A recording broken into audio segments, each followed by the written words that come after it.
Channel में आप लोगों को बहुत स्वागत है। और आज इस वीडियो में मैं आप लोगों के लिए गुड न्यूज़ लेके आया हूँ। जितने भी बैंक बीसी भेली है उसके साथ साथ जितने भी नॉर्मल भेली है सभी के लिए है फिलहाल। तो कुछ दिन पहले ही एक लाइव हुआ था फेसबुक में, अगर आप लोग देखे होंगे वहाँ पे। तो दिनेश त्यागी जी ने उस टाइम पे बोला था, उसके साथ वो जो आपका बहुत सारी भेली के साथ उस टाइम पे कन्वर्सेशन भी हुई थी। तो आधार को लेके बहुत सारी भेली के मन में ये डाउट वगैरह रहा कि स्टैटिक आईपी को लेके।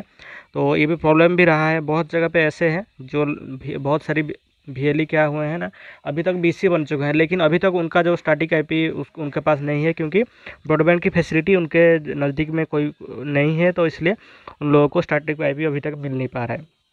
तो लेकिन पहले क्या हुआ था, जिस टाइम पे आधार का UCL जब स्टार्ट हुआ था CSC में, तो उस टाइम पे DM लोगों ने उनका जो डिटेल्स वगैरह लेके क्रेडेंशियल बनाने के लिए दे दिए थे। तो उसके हिसाब से क्रेडेंशियल भी उनका हो चुका था, लेकिन कंडीशन बाद में आया कि स्टैटिक आईपी आपके पास होना कंपलसरी है। अगर स्टैटिक आईपी आपके पास नहीं होगा तो वो स्टैटिक आईपी अगर कनेक्टेड नहीं होगा आपके सिस्टम में, तो उस सिस्टम में आधार UCL जो क्रेडेंशियल होगा आपका, तो वो UCL क्रेडेंशियल आपका काम ही नहीं करेगा।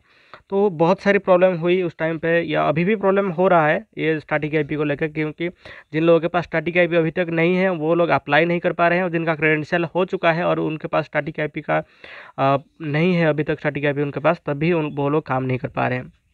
तो ये सारी प्रॉब्लम थी। तो वो सारी प्रॉब्लम को लेकर जब दिनेश त्यागी जी को बोला गया, तो उन्होंने एक क्लैरिफाई दिया कि जो स्टैटिक आईपी का प्रॉब्लम है वो फिलहाल जो नया CEO है अभी UIDAI का, आधार की जो नया CEO अभी आए हैं उनसे ये सारी प्रॉब्लम बताई गई है कि ये सारी प्रॉब्लम हो रही है आपका जो स्टैटिक आईपी को लेके। तो स्टैटिक आईपी का जो प्रावधान है वो हटा दी जाए, ठीक है। तो उन्हें प्रस्ताव दे दी गई है, लेकिन बाद में क्या होता है वो देखना पड़ेगा कि वो लोग इसे हटाते हैं या जो भी सारी चीज़ें होती है बाद में पता चलेगा। तो चलिए मैं आप लोग को वो वीडियो दिखा देता हूँ कैसे क्या क्या उन्होंने बोला आधार और UCL को लेके।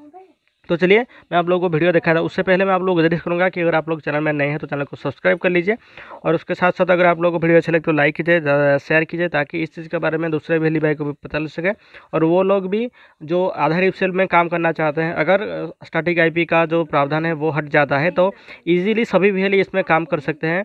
तो चलिए दिखा देता हूँ वो वीडियो, लाइव जो वीडियो था।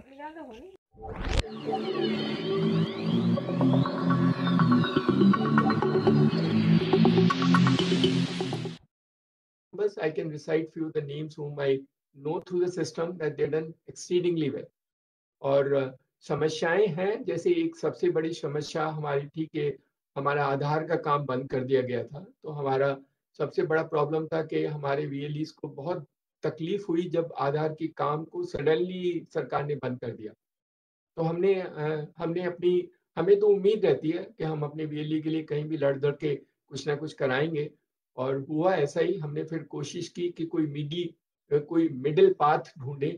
तो फिर हमने सरकार को कन्विंस किया कि जो जो CSC बैंकिंग का काम करते हैं, बैंकिंग कॉरस्पॉन्डेंट है, आप उनको अलाउ कर दो शुरू में। तो वो एग्री किया गया। तो उन्होंने कहा कि 15,000 CSC को शुरू में हम UCL आधार अपडेट का काम शुरू कर सकते हैं। तो उसमें हमने शुरू किया। उसमें एक तकलीफ वो IP एड्रेस की है। हमने फिर उनको बोला है कि ये IP एड्रेस वाली कंडीशन आप वेव कर दीजिए। तो अभी नए CEO आए हैं, उनको बताया गया है, वो एग्जामिन कर रहे हैं। तो अगर IP एड्रेस वाली कंडीशन भी वेव हो जाती है, तो फिर हमारे को जितने भी हमारे CSC पहले 15,000 और फिर जितने अदर दूसरे BCs हैं, उन सबको हमें UCL का काम देने में समर्थ मिलेगा। तो हम छोड़ेंगे नहीं। See the idea is, CSC की तकलीफ हमें सब पता है, लेकिन हमें काम कराने के तरीके में कभी कभी डिले हो जाता है। कई बार सरकार अपने तरीके से करती है, डिपार्टमेंट्स हैं वो सोचते हैं कि दूसरे तरीके से करेंगे, और कुछ उनको फीडबैक भी कई बार गलत मिल जाता है कि CSC में ठीक से काम नहीं होता है। तो उस फीडबैक को रिमूव करने में हमें थोड़ा वक्त लग जाता है। हमें तो पता है हमारे बच्चे सब अच्छा काम करते हैं, दे डू एक्सट्रीमली वेल। तो हम आधार का काम करेंगे। अभी रिसेंटली एक मीटिंग जब हमारी CEO से हुई उनके, तो उन्होंने कहा है कि सारी पंचायत में जितने भी CSCs हैं उसमें हम अपडेट का काम शुरू कर सकते हैं। उनका एक अलग से प्लेटफॉर्म है, उस प्लेटफॉर्म को इंटीग्रेट करके। वो UCL टाइप नहीं होगा, वो दूसरा सिस्टम है। तो हमने उनको प्रपोजल बना के भेज के दिया है।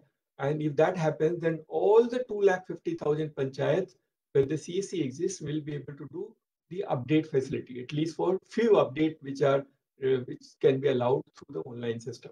जिसमें डॉक्यूमेंट्स को रखने की या डॉक्यूमेंट्स को भेजने की जरूरत नहीं होगी, and it can be done very systematically through their own system. उसे हम अपने सिस्टम में इंटीग्रेट करेंगे.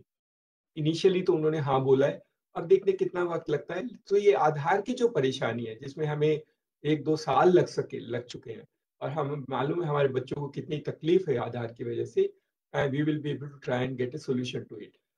नहीं तो अभी 15,000 बीसी हैं, अगर हम 15,000 बीसी कंप्लीट कर लेते हैं, then we can have all, because अभी हमारे जो बीसीज हैं हमारे देश में वो करीब 70,000 से ज्यादा है, 75,000 के करीब बीसीज हैं. तो हम 15,000 से फिर 75,000 सीएससी को वो अनेबल कर सकते. तो एनी ऑफ द थिंग जो भी हमें मिलेगा शुरू में, वहां से शुरू करेंगे, but end of the day objective वही है कि हर एक सीएससी को आधार अपडेट का काम मिलना चाहिए. That is what will do, and will continue our effort in the direction. आप लोगों का सहयोग चाहिए. सिर्फ पोलाइटली लिखना, मैं बार बार बोलता हूँ, कई वीएलई उल्टा पुल्टा लिख देते हैं, उससे हमारा गड़बड़ हो जाता है, उनको इंटरप्रिटेशन गलत लगती है, उनको लगता है वीएलई जानबूझ के बदमाशी कर रहा है. So don't write them. आपके लिए हम लड़ेंगे, आपको लड़ने की जरूरत नहीं है. आपको जब जरूरत होगी हम आपको बता देंगे, but you don't have to write to anybody in that sense and create a bad impression about the VLE community as such. VLE CSC VLE community, जो सीएससी जो काम करती है, या CSC as an organisation, Kamlesh का, state team का, हमारी central team का सिर्फ एक ही उद्देश्य है कि हम अपने वीएलई को कैसे सशक्त बना सके. How do we try and create value for a CSC VLE so that he earns a livelihood and he is able to serve the community. ये बहुत जरूरी था. एक मैं पहले बता दूं, काफी वीएलई नए हैं जो शायद पुराने नहीं है. जो पुराने हैं उन्होंने हमें सुना है, समझा है, उनकी जर्नी हमारे साथ रही है, उन्होंने हमारे साथ स्ट्रगल किया है इवॉल्व करने के लिए, उन्होंने अप्स एंड डाउन्स देखे हैं, तो वो समझते हैं. तो सीएससी को समझना भी बहुत जरूरी है. जो नए लोग हैं वो शायद सीएससी को समझते नहीं, वो सोचते हैं कि सरकारी स्कीम है और हम उससे पैसे निकाल के कुछ इधर उधर कर सकते हैं. उनका ये इंप्रेशन गलत है. सीएससी एक सोशल एंटरप्राइज है जो लोगों की सेवा करने के लिए बना है, और ये एंटरप्राइज है. एंटरप्राइज का मतलब है एक बिजनेस है. आप एक एंटरप्राइज चलाते हैं और उस एंटरप्राइज को सरकार यूटिलाइज करती है अपनी सेवाएं सिटीजन तक पहुंचाने के लिए. That is the how CSC. So conceptually अगर लोगों को सीएससी नहीं समझ में आता है, तो फिर वो गलत इंटरप्रिटेशन करनी शुरू कर देते हैं और अपने मन में गलत धारणा बना लेते हैं. ये बहुत जरूरी है कि सीएससी की एसेंस को समझा जाए, सीएससी क्या है उसको समझाया जाए, सीएससी किस लिए बना है उसको समझाए.